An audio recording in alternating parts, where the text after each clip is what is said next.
रामकृष्ण हरी. श्री स्वामी समर्थ. मित्रांनो, आपल्या हिंदू धर्मात मार्गशीर्ष महिना हा एक अत्यंत पवित्र महिना म्हणून ओळखला जातो. लवकरच मार्गशीर्ष महिन्याला सुरुवात होणार आहे. अनेक भाविक भक्त या मार्गशीर्ष महिन्यामध्ये माता श्री महालक्ष्मीचे व्रत करतात. हे महालक्ष्मीचे व्रत घरात सुख, समृद्धी, शांती, ऐश्वर्य मिळावे म्हणून केले जाते. त्याचबरोबर माता महालक्ष्मीची कृपा आपल्यावर नेहमी राहावी, माता महालक्ष्मीने आपल्या घरात अखंड वास्तव करावे, यासाठी हे व्रत करण्याची परंपरा आहे. तर आता काही दिवसांमध्येच मार्गशीर्ष महिना हा सुरू होत आहे. तर आजच्या व्हिडिओमध्ये आपण मार्गशीर्ष महिना कधीपासून सुरू होणार आहे, तसेच यावर्षी एकूण किती गुरुवार आले आहेत, पहिला गुरुवार कधी आहे, तसेच पूजा आपल्याला नक्की कोणत्या वेळेत करायची आहे, त्याचबरोबर व्रताचे उद्यापन कधी करावे आणि या व्रताचे नियम कोणते, जेणेकरून हे नियम पाळून आपल्याला आपण केलेल्या व्रताचे संपूर्ण फळ मिळेल. तर अशी संपूर्ण अगदी सविस्तर माहिती आपण आजच्या व्हिडिओमध्ये पाहणार आहोत. पण व्हिडिओमध्ये पुढे जाण्याआधी जर तुम्हालाही माता महालक्ष्मीचा आशीर्वाद हवा असेल तर व्हिडिओला एक लाईक करून, चॅनेलवरती नवीन असाल तर सबस्क्राईब करा आणि कमेंटमध्ये जय माता लक्ष्मी नक्की लिहा.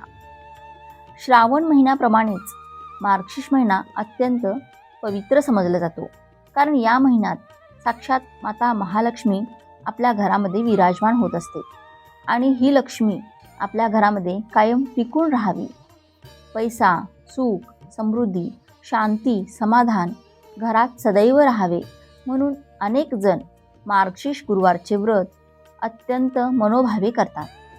मार्गशीर्ष महिन्यात दर गुरुवारी हे व्रत केले जातं.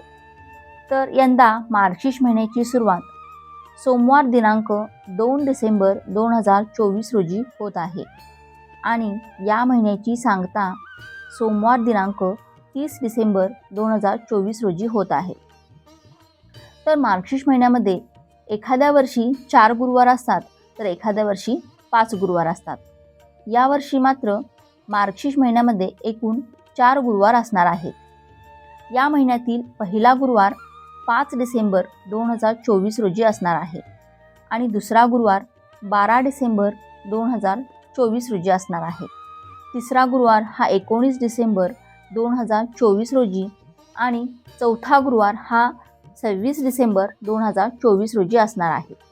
आणि यावर्षी शेवटच्या गुरुवारी म्हणजेच चौथ्या गुरुवारी एकादशी आलेली आहे. मार्गशीर्ष महिन्याच्या पहिल्या गुरुवारी या व्रताचा प्रारंभ केला जातो आणि मार्गशीर्ष महिन्याच्या शेवटच्या गुरुवारी या व्रताचे उद्यापन केले जाते. पण काही जणांना काही अडचणींमुळे मार्गशीर्ष महिन्यात या व्रताचे पालन करणे जमले नाही, तर कोणत्याही महिन्यातील पहिल्या गुरुवारी हे व्रत करू शकता. त्याच महिन्यातील शेवटच्या गुरुवारी त्याची सांगता करावी. काही ठिकाणी वर्षभर या व्रताचे पालन करतात, तर तुम्ही देखील वर्षभर या व्रताचे पालन करू शकता. मार्गशीर्ष महिन्यातील गुरुवारचे व्रत कोण करू शकते, तर हे मार्गशीर्ष महिन्यातील गुरुवारचे व्रत अगदी कोणीही करू शकते. कुमारिका मुलींपासून ते विवाहित स्त्री, पुरुष सर्वजण या व्रताचे पालन करू शकतात. तर हे व्रत दिवसभर उपवास करून केलं जातं. या व्रतामध्ये तुम्ही उपवासाचे लागणारे पदार्थ जसे की साबुदाण्याची खिचडी, भगर, फलाहार, दूध, चहा, कॉफी यासारखे पदार्थ खाऊन हा उपवास करू शकता. आणि संध्याकाळी माता महालक्ष्मीची पूजा करून पूजेमध्ये महालक्ष्मीचे व्रत कथा आवर्जून वाचली जाते आणि नैवेद्य अर्पण केला जातो आणि मग हा उपवास सोडला जातो. त्याचबरोबर सगळ्यांना पडणारा प्रश्न की पूजा नेमकी कधी मांडावी, तर पूजेची मांडणी तुम्ही सकाळी स्वच्छ स्नान करून पूजेची जागा स्वच्छ करून त्या ठिकाणी पूजेची मांडणी करावी. पण काही कारणास्तव तुम्हाला सकाळी पूजा मांडणी करणे जमत नसेल तर कमीत कमी सकाळी 12 वाजेच्या आत पूजा मांडणी करू शकता. पण त्याही वेळेत जर तुम्हाला जमत नसेल तर सायंकाळी 5 ते 7 या वेळेत तुम्ही पूजा मांडणी करू शकता. ही देखील अत्यंत शुभ वेळ समजली जाते, कारण या वेळेत माता महालक्ष्मीचे आगमन आपल्या घरामध्ये होत असते. पण अगदीच दुपारी म्हणजे दुपारी 12 ते 4 या वेळेत पूजा मांडणी करू नका. कारण पूजा मांडणी नेहमी प्रसन्न आणि सात्विक वेळेत करावी, जेणेकरून माता लक्ष्मीने सुद्धा अगदी सुखासमाधानाने आपल्या घरात आगमन करावे. तर अशी छान प्रसन्न वेळेत आपण माता महालक्ष्मीचे आगमन आपल्या घरात केलं तर माता लक्ष्मी देखील आपल्यावर नक्कीच प्रसन्न होईल.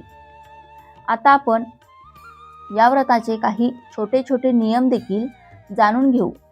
कारण जर आपण या व्रताच्या नियमांचे अगदी व्यवस्थित पालन केलं तर आपण केलेल्या व्रताचे संपूर्ण फळ आपल्याला मिळेल. नंबर 1, मार्गशीर्ष महिन्यातील गुरुवारचे व्रत करणाऱ्या व्यक्तीने प्रत्येक गुरुवारी सकाळी लवकर उठावे. स्वच्छ स्नान करून शुद्ध अंतकरणाने आणि अगदी मनोभावे श्रद्धेने ही पूजा करावी. या दिवशी दिवसभर उपवास करून सायंकाळी देवीला नैवेद्य दाखवून हा उपवास सोडावा. नंबर 2, एखाद्या गुरुवारी आपल्याला काही कारणाने गुरुवारची पूजा करणे जमणार नसेल, जसे की सुतक असेल, मासिक धर्म असेल, या कारणांमुळे जर आपण पूजा मांडू शकलो नाही तर त्या दिवशी आपण फक्त उपवास करावा. आणि जर मासिक धर्म असेल तर घरामधील इतर व्यक्तींकडून तुम्ही ही पूजा करून घेऊ शकता. तुम्ही फक्त लांबूनच नमस्कार करावा. पूजेच्या ठिकाणी शिवाशिव करू नये. नंबर 3, माता महालक्ष्मीची व्रताची कथा अवश्य वाचावी. तुम्हाला काही अडचण असेल तर ज्यांनी पूजा मांडणी केली आहे त्यांनी ही कथा अवश्य वाचावी. तुम्ही ही कथा श्रवण केली तरीही चालू शकते. ही कथा वाचन सुरू असताना घरामधील उपस्थित सर्व सदस्यांनी ही कथा जरूर ऐकावी. नंबर 4, सायंकाळी पूजा झाल्यानंतर गोमातेला नैवेद्य अवश्य द्यावा. नंबर 5, या दिवशी व्रत करणाऱ्यांनी दिवसभर व्रतस्थ राहावे. मार्गशीर्ष महिन्यात साक्षात देवी लक्ष्मी आपल्या घरात सूक्ष्म स्वरूपात का होईना वास करत असते. तर या दिवशी आपल्याला आपल्या घरातील वातावरण मंगलमय ठेवायचे आहे. म्हणजे या दिवसांमध्ये आपल्याला आपल्या घरामध्ये चुकूनही भांडणतंटा, कटकटी, वादविवाद, अपशब्द बोलणे, शिव्या श्राप देणे अवश्य टाळावे. किंवा इतरांशी खोटे बोलणे, वाद घालणे, रागावणे, एकमेकांवरती चिडणे या गोष्टी आपल्याला या दिवसांमध्ये शक्यतो टाळाव्यात.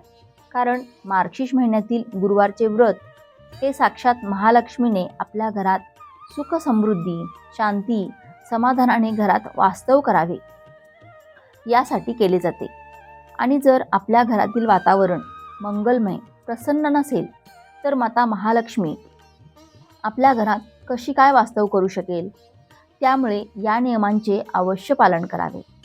नंबर 6, मार्गशीर्ष महिन्यातील गुरुवारचे व्रत करण्याआधी म्हणजेच पहिल्या गुरुवारच्या अगोदर आपण आपल्या घराची संपूर्ण स्वच्छता करून घ्यावी. घरातील जाळी जळमाटे काढून टाकावे. घरातील फाटकी तुटकी कपडे असतील तर ते काढून टाकावे. कारण जिथे स्वच्छता असते तिथेच आता लक्ष्मी वास्तव करते.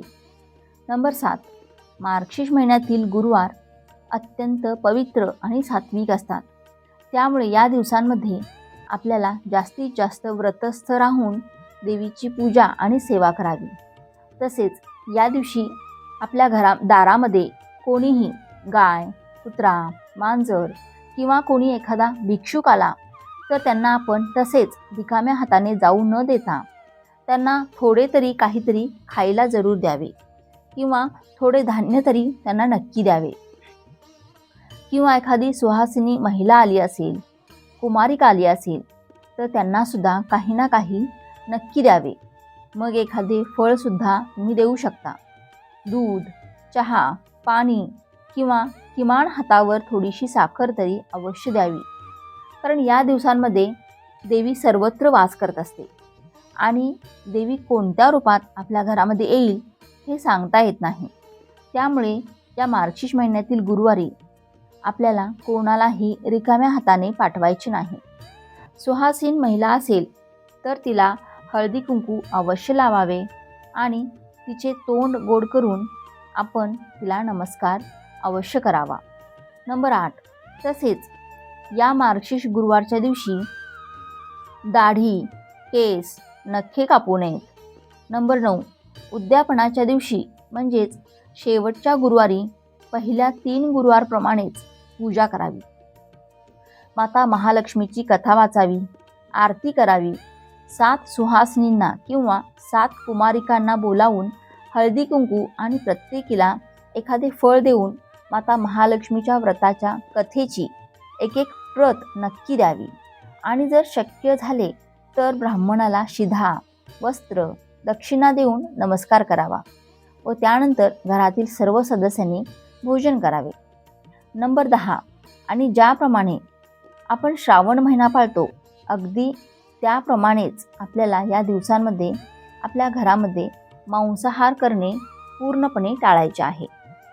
तर अशा प्रकारे तुम्ही सुद्धा याप्रमाणे या व्रताचे पालन केले तर तुम्ही केलेल्या व्रताचे संपूर्ण फळ तुम्हाला नक्कीच भेटेल. जर तुम्हाला हा माहितीपूर्ण व्हिडिओ उपयुक्त वाटला असेल तर व्हिडिओला एक लाईक नक्की करा आणि चॅनेलला सबस्क्राईब करून आम्हाला प्रोत्साहित करा. तसेच हा व्हिडिओ संपूर्ण पाहिल्याबद्दल आपणा सर्वांचे मनापासून आभार. धन्यवाद. श्री स्वामी समर्थ. रामकृष्ण हरी. जय श्रीराम. जय श्री कृष्ण. जय माता लक्ष्मी.